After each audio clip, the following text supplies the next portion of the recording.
It really is a situation that when you begin to use manual settings and you learn about them and you see the results of you yourself actually adjusting things and balancing that triangle of ideas, which is your f-stop, your ISO and your shutter speed.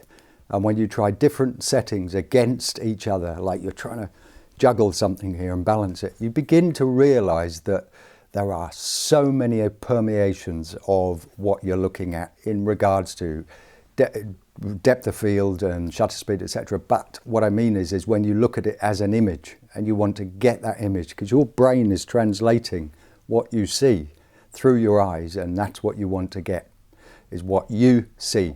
And there's something in there which is going to be your frame, which is what's probably actually turning you on to the image that in real life what you're looking at. Could be a street shot, it could be a portrait, it could be a particular person that you're portraiting, and when you look at them you think this is great. Every portrait is individual.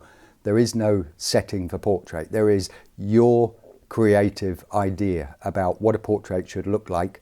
And when you learn to use manual settings and you become more and more confident with setting things up for yourself and actually really doing it on the hoof, which is why I always love street photography, because it's a place to learn how to be fast about making decisions about what f-stop you want, what shutter speed you want, what ISO you want, because you know you're out there for several hours. The light is changing, so you should be changing settings.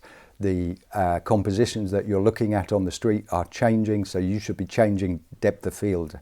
And therefore also the, what part have I missed from the triangle, is the shutter speed, the f-stop, the depth of field. If you're photographing a crowd of people and light is hitting them really wonderfully, it could be the sunshine or it could be just a early evening shot with some street lights hitting them. It's how deep do you want to go into that crowd of people, or is it one single figure going along the road and you want a nice sharp shot of that one person? So you're going to go right down to something possibly somewhere around 4.5 to 2.8, or if you're a supersonic techie guy you might have a 1.2 lens or something like this.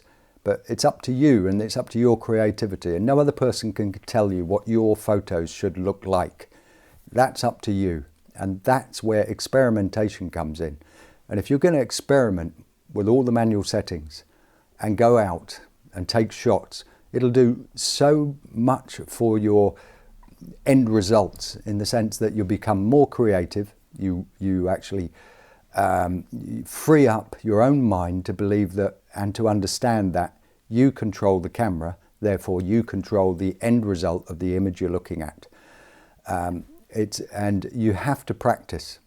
You have to be using it quite often before you start to do what creativity does, and that is that when we become creative, we start taking components and putting them together and testing them to find out what happens when I put these components together in this way, and the results will be interesting.